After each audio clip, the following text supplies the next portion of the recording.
Welcome back, everybody. This is episode 19. We have with us today Dr. Marc Gruner. Dr. Gruner is a Mayo Clinic trained sports medicine physician dedicated to enhancing patient outcomes and healthcare system efficiency through innovative solutions and value-based care models. He maintains a part-time clinical practice in orthopedic care at Aligned Orthopedic Partners, while also leading Limber Health, a digital MSK platform he founded. Limber Health offers a comprehensive suite of services, including home exercise programs, remote therapeutic monitoring, patient-reported outcome collection, and care navigation for MSK conditions, building a hybrid model of care. So he has these clinical and entrepreneurial endeavors, but Dr. Gruner also serves as a consultant for various organizations, including the state of Maryland for the EQIP program, the PACES model, and Rubicon Founders. In this capacity, he focuses on developing and evaluating specialty value-based care models. He also represents the American Academy of Physical Medicine and Rehabilitation on value-based care model development and participates in the Partnership for Quality Measurements Pre-Rulemaking Measure Review Hospital Committee developed by CMS on quality measures. Dr. Gruner's diverse experience includes a brief period at the Center for Medicare and Medicaid Innovation where he focused on alternative payment models. He also holds an MBA with a specialization in value-based healthcare. His expertise lies in FDA regulatory pathways, CPT code development, remote monitoring, and value-based care model development. He is a dynamic leader at the forefront of clinical practice, digital health innovation, and healthcare policy. And Alex and I are proud to call him a friend. So, little intro to episode 19 now. We're facing a significant access problem in physical therapy. Patients need our care, but the traditional model effectively limits how many people we can reach. In our conversation, Marc discusses two practical paths forward for building sustainable income while expanding access. First is leveraging teams more effectively, and the second is participating in episodes of care and value-based care arrangements. Marc defines value-based care as a way to provide better care across the continuum. He doesn't just define it as a payment model, and he's definitely right in that. He frames this shift as an opportunity to evolve our intellectual capacity and be challenged in new ways. Our profession is really uniquely invested in taking care of patients over a continuum, which positions us perfectly to be quarterbacks in the management of care within value-based care arrangements. This is the future we really need to embrace. We're also diving into remote therapeutic monitoring and how it brings technology and care navigation to physical therapists who are naturally skilled at these things. It emphasizes that the more touch points with patients means better chances of engagement and adherence. And at the heart of all of this is what really matters, which is quality and outcomes. The data shows what we're accomplishing, and that's how we'll demonstrate our value moving forward. So for those of you that subscribe to the Future Proof PT newsletter, this week's article covers the role of RTM for PTs. Don't miss it. Sign up for our newsletter to access the full library of episodes, including this one.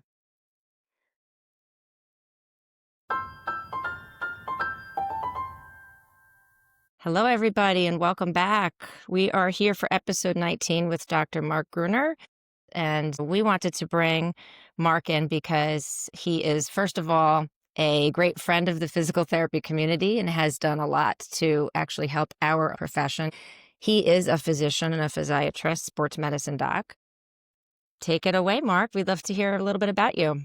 Yeah, well, thank you so much. First, I want to say thank you both to Dana and Alex for having me on the show. I mean, I've been following both you guys for a while, and I have the highest regard for both you guys when it comes to like quality, outcome measures, innovation, and value-based care, which I know we're all passionate about. But quick background on myself. So I'm a sports medicine physician. I co-founded Limber Health with my brother, and Limber Health is a digital health company that works with physical therapists across the country.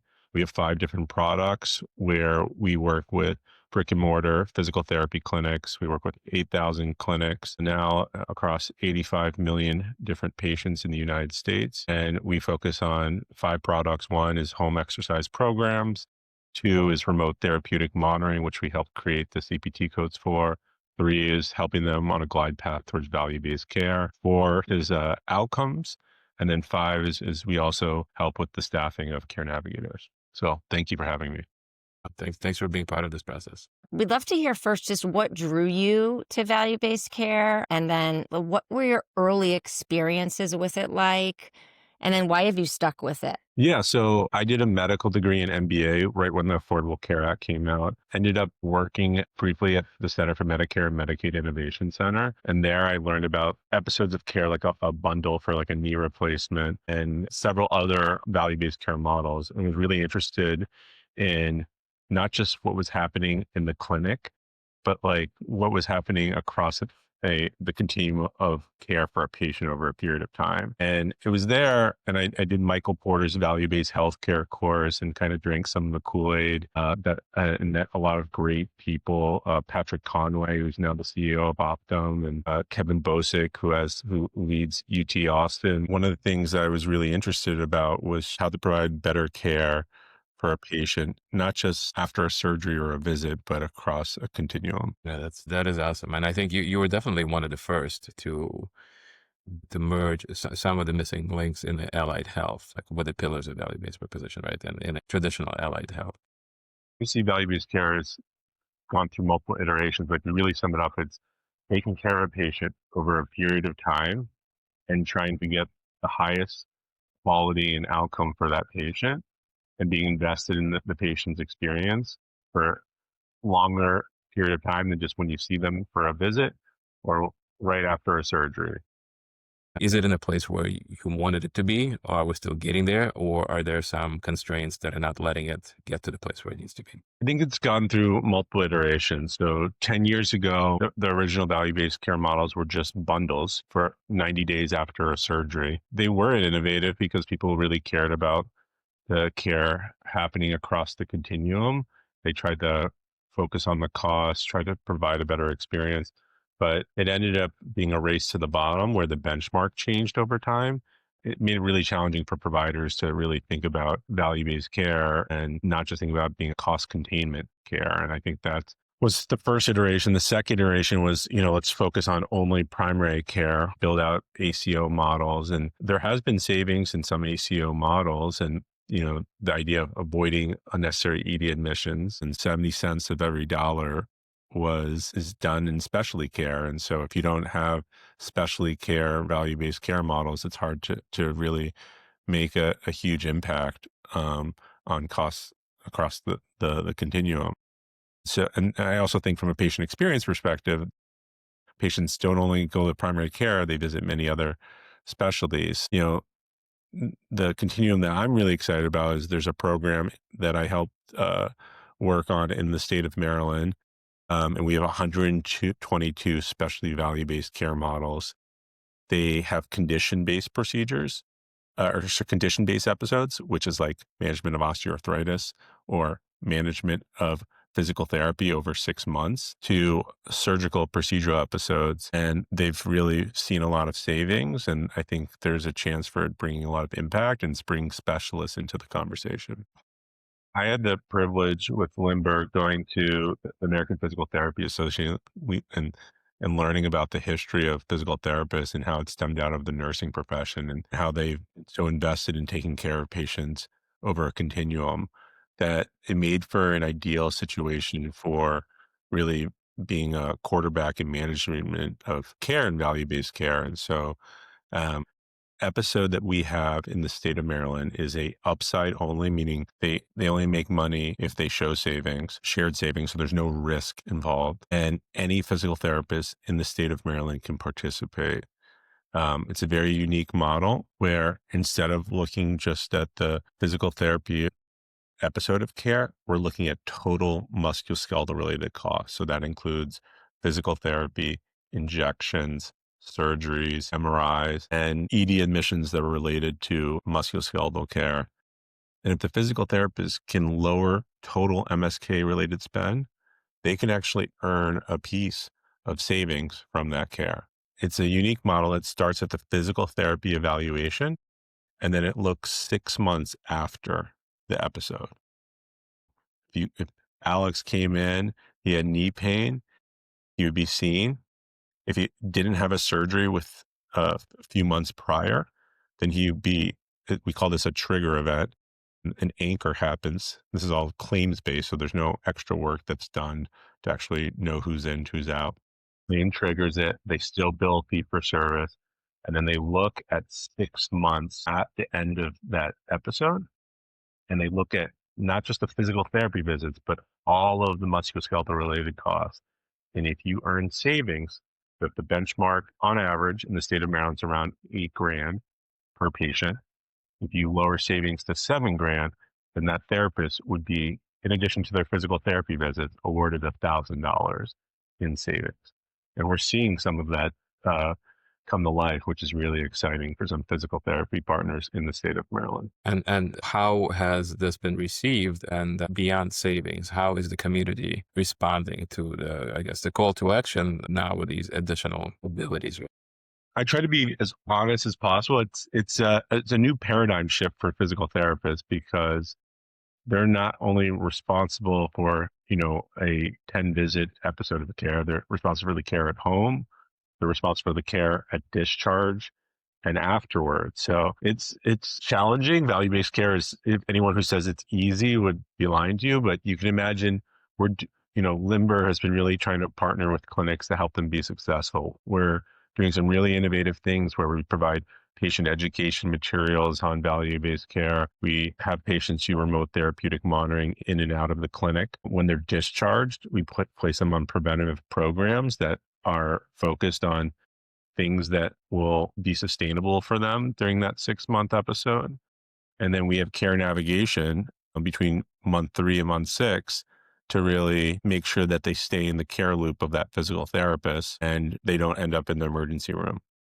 So I think what you're providing is exactly what needs to be there, where you're not just offering a process and then letting people navigate it themselves. You still have different touch points across the way, which I think that's, if you just look at the psychology of habit changing, a typical MSK provider, a physical therapist, or any allied health professional who's been indoctrinated into a specific model, it's very hard to change that path dependence from that point of indoctrination after a few years of clinical practice. So what you have done is you've actually created different touch points that allow a clinician to reinforce this different process, right? Do you see this as something that can be scalable across the country? Like, is there room for this to be on a federal level? And do you see a greater level of participation from the community in the future? Yeah, so this program has grown exponentially. We're in the 4th year of the program.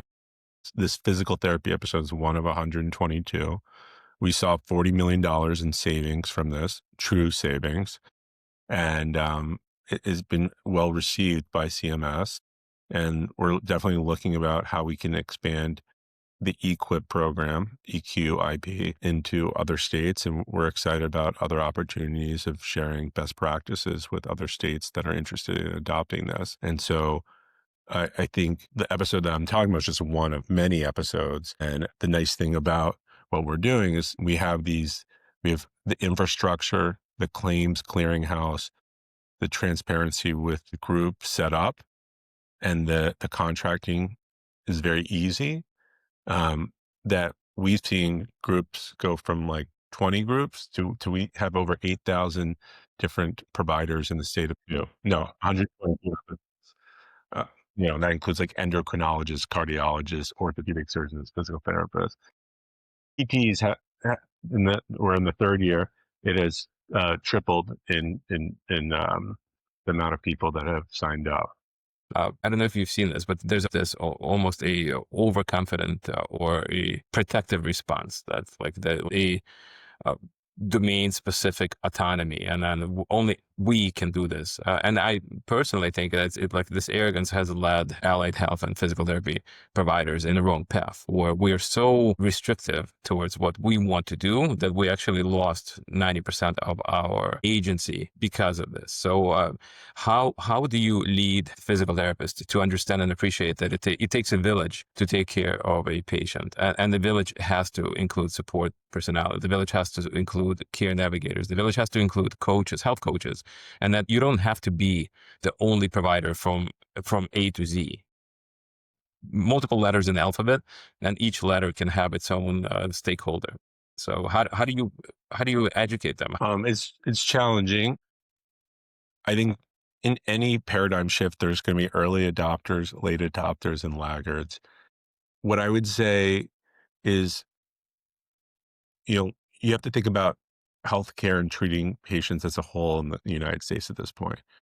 And 10 years ago, no one was sending patients to therapy. It was something like 12% of people were even referred to physical therapy.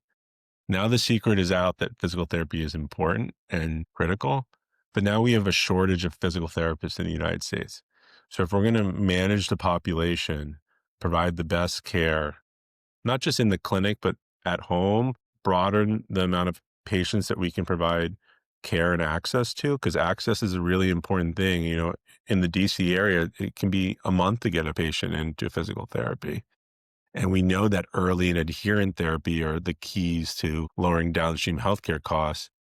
We need to be more supportive of other staff to come and help that. That includes care navigators, that includes PT assistants and OT assistants, because that's the only way we're going to be able to deal with the supply that has really come. And I would hate for patients to not have the experience if they can't get in the therapy, or they don't have the correct value of an episode of care for therapy because of the constraints and demand on the profession right now. So there was a study that just came out from Journal of Family Practice that looked into that the path dependence of when a primary care provider refers to physical therapy. And I think the statistics are pretty minuscule, where 25% of patients that are referred to physical therapy actually wind up using that referral from a PCP. And then like the percentage of the total cohort that actually accesses musculoskeletal care is like 4%. So there's almost this ingrained and indoctrinated path dependence that if an orthopedist refers you to physical therapy, you have a much higher point of access and accessibility. But when a primary care provider refers you to PT, now I think that the general population doesn't see that as a viable referral. They still want that traditional triage. How do we then use the system you described, and how do we educate primary care practitioners, the physicians that practice primary care, to actually ingrain and support this referral with additional education so that patients see that as a value add, not just as a throwaway referral, to increase access?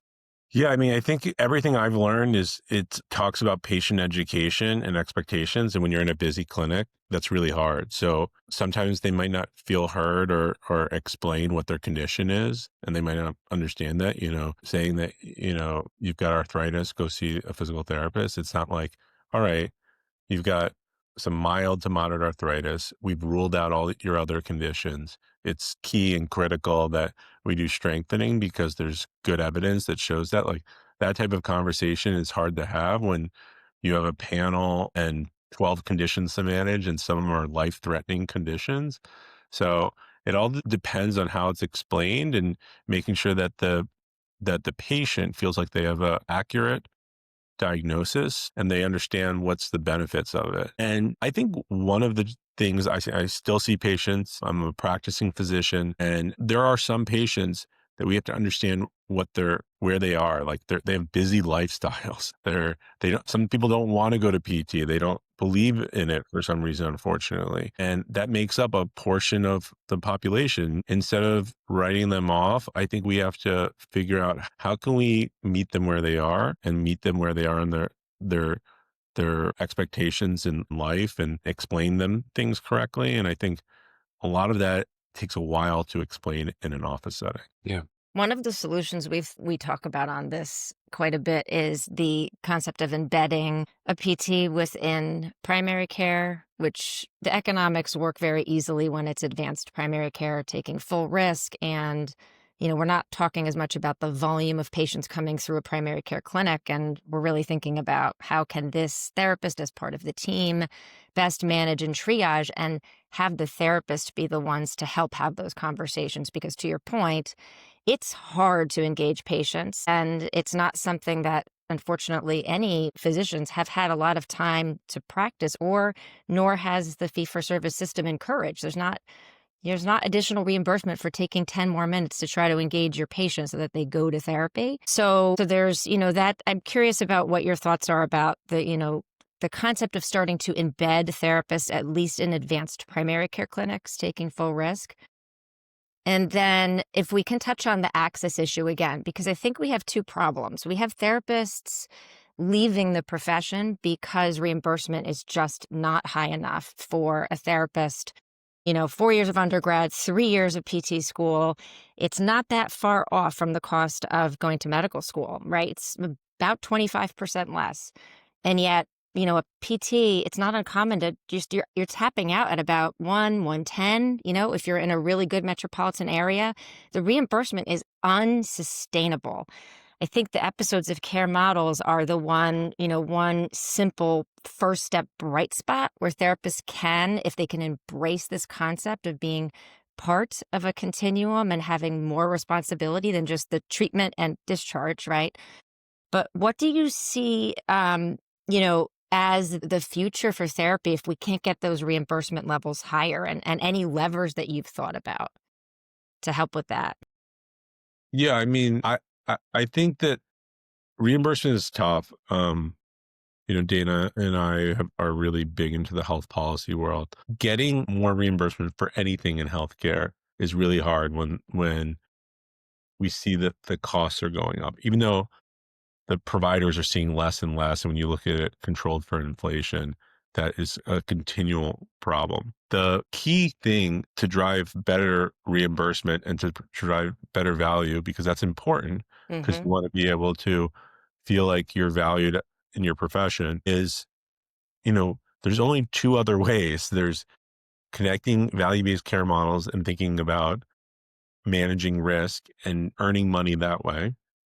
Or the second way is to expand your team and be a little bit more open to a new clinical care model that could allow you to see more patients and still be invested in the team, but maybe you're not seeing them throughout the entire episode. It's a really hard conversation for therapists, speaking to therapists across the country, because one of the things they love is they love building a relationship with a patient and being there for them consistently. And so it's how can we take that experience that's really important, why they got into the profession, while expanding the supply, the reimbursement issues, and embracing them being the leaders of a team. Yeah, I think that the leadership role is the key. And I think it's the role and the setting you're in. You unfortunately get ingrained into the role that you grow up in. The first job out of the graduate school, the first job out of PT school, and the first 5 years in practice pretty much solidify your future career on how you practice and based on the setting you're in. So if you have a physical therapist that's ingrained into this holistic model where they are a gatekeeper for this patient's musculoskeletal health, they are omnipresent in their care, they establish this deep relationship, and then they become a resource for this patient. That's wonderful. These therapists grow up to be prolific clinicians and really valuable resources to their community. And then there's therapists that get ingrained into just this high volume, low satisfaction model of just keep churning the patients, keep getting through 25, 30 patients a day, keep generating a profit, which probably is a majority of therapists, because that's like these large systems, like they're built on this profit-driven model, which is more volume-based. And so 5 years into it, they don't have any satisfaction with their clinical work because they see themselves as just a rented license. Like, how many patients can you churn and how efficient can you be at this? So I think there's two types of therapists, and both are called physical therapists, but then you have someone who is a community stakeholder and then someone who is just a rented license. And when we're talking to them, I think those are two very different conversations, right? Like someone who is a community stakeholder, you bring this value-based model and they will participate because they're already doing it to a sense, right? They are part of the community. They are talking to the physicians. They are talking to other health professionals. But someone who is like one of 16 therapists in a busy clinic seeing 25 patients a day, they don't have the understanding for it because the only thing they cared about is surviving for the last X amount of years. So how do you change the framework of you are a part of this system to like you need to change because the part of your system you're in is not working for you. So like what would be the conversation you have there? I mean, I think there's two different conversations. Like obviously, one, it's with yourself. You know, I'll never forget. I trained at Mayo Clinic. My fellowship director, he was like 10 years out of practice, and he's like, burnout is real. And as you go through your career, you're gonna need to evolve. And just like how physicians are, physical therapists, we are very intellectual people. We went to not only college, but we did advanced degrees after that for several years. And so what's really important to being valued and is not just the incentive, which is critical and key, but the ability for you to continue to evolve your intellectual mind and for you to be challenged. And what happened for some people, right? Some people are okay just doing the Yeah, I love that. same thing over and over again. But as someone who's 10 years out of from training, what is really, really, really important to me is to be intellectually challenged and stimulated. And this is where like these new care models and like new things that you can be part of, and how can we be thinking about population health as opposed to just the practice of physical therapy. I think that challenges you in an intellectual curiosity that will keep you stimulated to grow within the profession. Groups that are just focused on you doing the same thing, whether it's a volume-based clinic or in the community, I think that's where burnout becomes real. It's at that junction of like 7 to 10 years out of the profession that you need to really have that switch to be intellectually stimulated again. I absolutely love every word you just said. I think it's that is exactly what the sense of agency needs to be present in the professionals, right? We can go deeper into the locus of control. I think Dana and I last week had an interesting conversation on point of agency in a professional setting. Like it's on you, the professional, to take yourself out of the gutter, right? It's on you to challenge yourself and to find new streams of information, new streams of knowledge. And so you're absolutely right, Mark. It's if you are 7 to 10 years out of school and you are not intellectually curious, if you don't have the same level of drive, go look for it.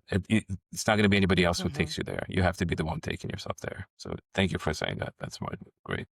Since you're the creator of the RTM codes and it's a hot topic in the PT community, love to talk about what that process was like and maybe any speed bumps you went through. And then after we talk RTM, we do want to touch on the news that we saw that, Limber and photos are now unified. And that's, I think, going to be very interesting to a lot of our communities.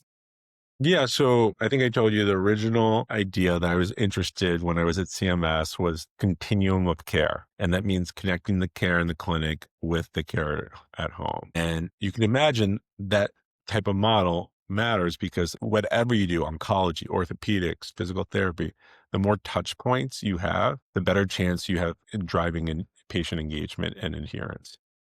And so the idea of remote therapeutic monitoring was, how can we use technology and care navigation and bring that to physical therapy?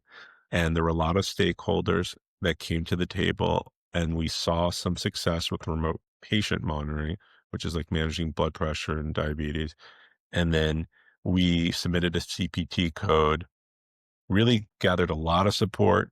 I have to thank the American Academy of Orthopedic Surgery, the American Physical Therapy Association, the American Academy of Physical Medicine Rehabilitation, um, and the American Medical Association, that saw that there was an important value to this and created a code for physical therapists. And there hasn't been any new code that has been created in over 20 years. So Why? it was a Yeah. Herculean effort, I would say, and we were really excited about it. And that was, I guess, 3 or 4 years ago now that those codes were created. And those codes were never created just to be a billing stream, being like, let's bill for this. It was, how can we, in the current fee for service structure, create the things that are necessary, Mm-hmm. technology and care navigation, to create a glide path towards value-based care models. And the whole idea is what we're doing in Maryland. How can we use remote therapeutic monitoring to be a glide path towards Mm-hmm. value-based care models, shift that care model into a more holistic episode of care. That's been the mission at Limber. Um, going into the next question, yeah, we're at Limber. We're extremely excited and thrilled to be part of Net Health, and we are now part of 8,000 clinics, 85 million Wow. patient outcomes, and all of our photo clients and all the learnings from photo is being transformed onto Limber, and Limber is we're so excited to be the largest outcomes platform in the United States for physical therapists. Can you just talk a little more about so understanding some therapists listening, working in patient settings, when they hear outcomes or quality, they may be thinking about the inpatient quality program in the hospital or, right, they just don't necessarily have a sense. So can you just break down what outcomes are you collecting? This is really important in the value conversation. We talk about the cost piece, but the quality part's really important and we don't want to lose track of that. Yeah, so I work on the quality committee for CMS, and value-based care is about matching quality with cost, which is really important. A lot of times we always focus on the cost, but the quality is the key. You know, one of the challenges that existed when I was at Mayo Clinic was you could go see an orthopedic surgeon, you could go see a rheumatologist, you could go see a physical therapist, and they were all measuring different outcome measures. And it made it from a patient's experience, it was very confusing. You might see a physical therapist and get one set of outcome measures, and then go see an orthopedic surgeon and get a different set of outcome measures because each service line was interested in collecting those outcomes. And you mean so for patient reporting, right? Patient reporting. Yep.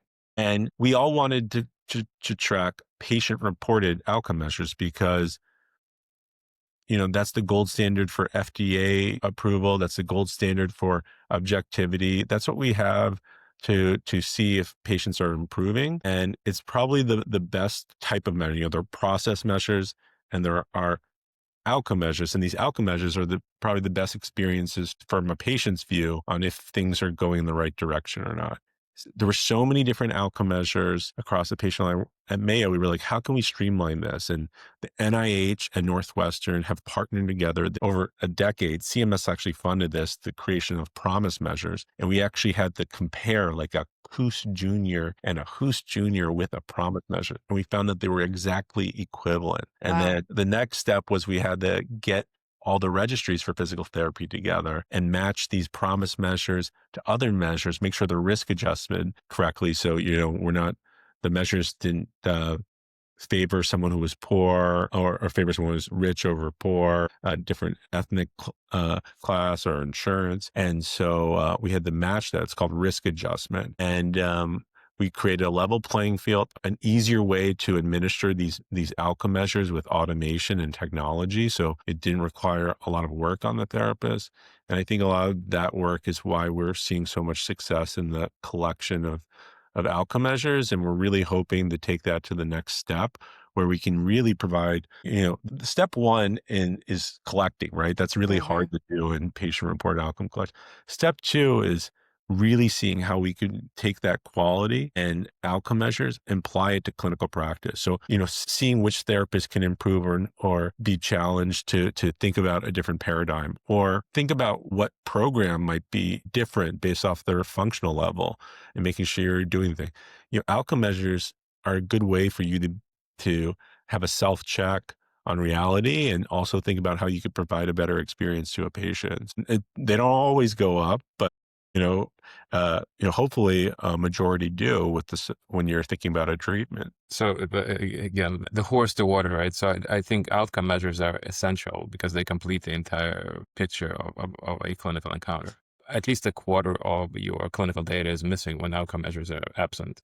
Some research shows, right, that only 14 to 19% of all clinicians in the allied health either participate or collect outcome measures or interpret outcome measures. So depending on how you choose to look at this literature, either don't do a good job collecting it, or even if we only collect it, it's just a formality that never goes into our clinical decision process. It never comes back to them, Yeah. or they can't see it real time.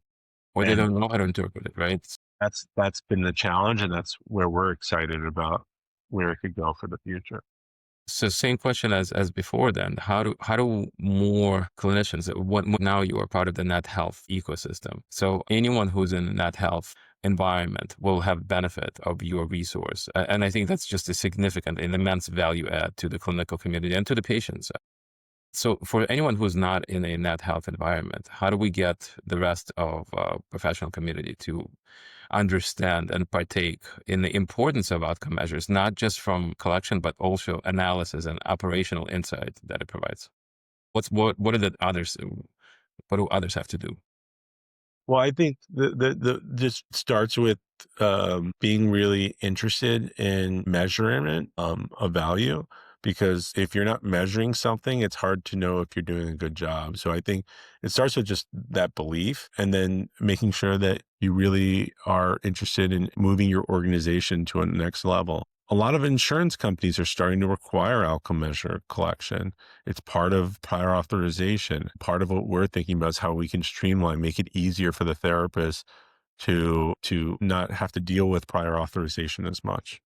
But I encourage, you know, we don't just work with one EMR system. We're agnostic to any EMR system. And our goal is just to have the whole profession focus on measurement and improve measurement of outcomes. Awesome.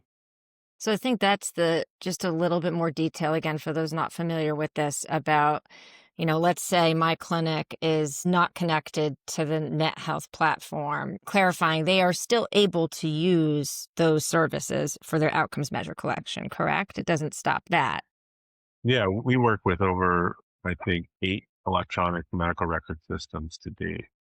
So the majority, which are not net health. Most of our clients are in the outpatient rehab, which net health has a small portion of business in. The vast majority of our growth has been in outpatient rehab. We're excited about net health also because, with the baby boomer generation, a lot more people moving to or requiring like independent living. There's a huge need and access for services in that independent living, that 65 to 75 baby boomer generation. And that's a big mission at Net Health. And how can we provide rehab, not only in the outpatient rehab setting, but in the independent living space? In absence of the system being available, what advice would you give to a clinician who wants to bring outcome measures to their practice, but they don't have either availability or capacity for the resources? What's the lowest threshold for good use of outcome measures on a N equals 1 clinical site? I think it's really hard for a small clinic, I'll be honest with you, because if you do it by paper, it's just so hard. You need technology automation because you are so burdened to date with so many things. But if you're really interested, just start measuring, seeing how things improve.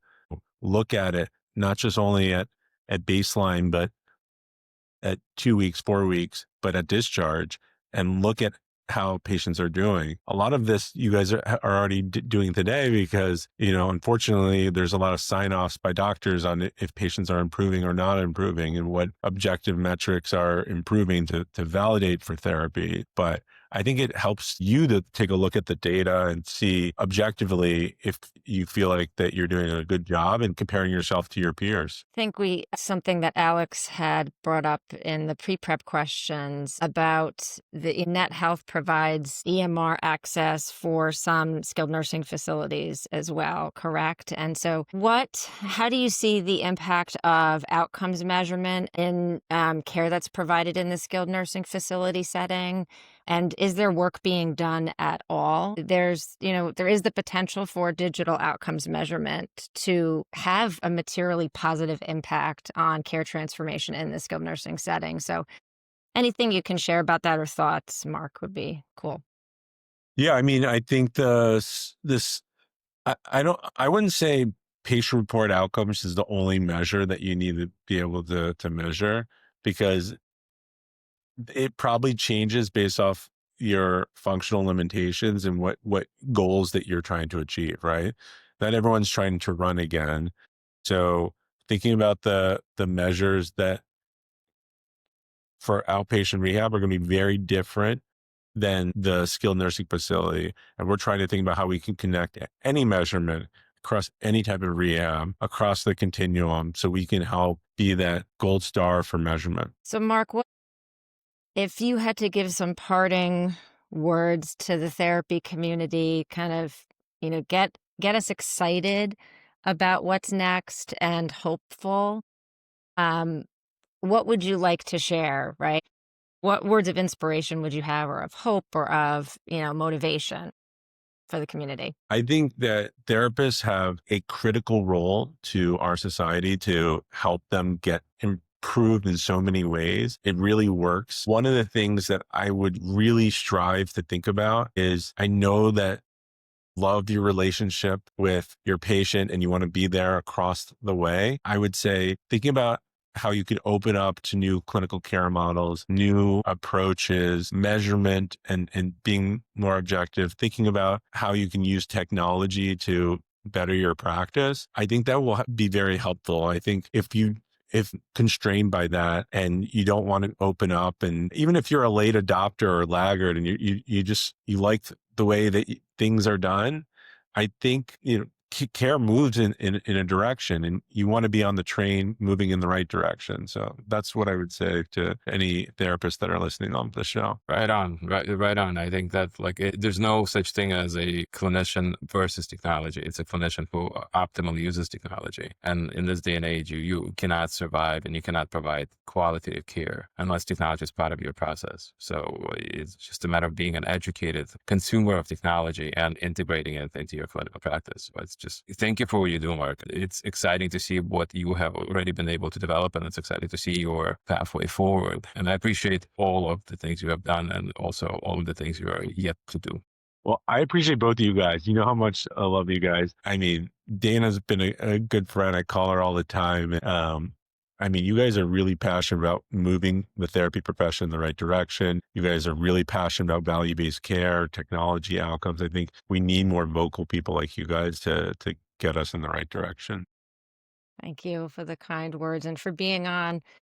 You're our first physician, Mark. So episode 19, first physician guest. We're not that evil. I'll just tell you that.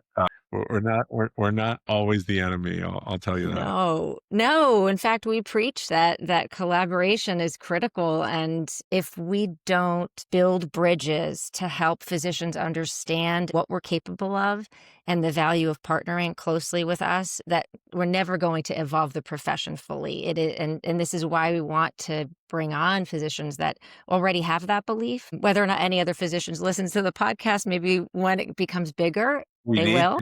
We need to. I'm sure We can use all the friends we have. All right.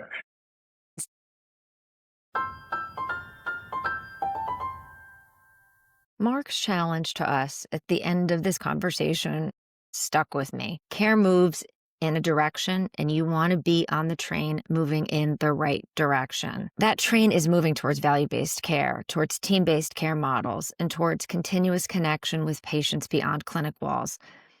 The question isn't about whether transformation will happen.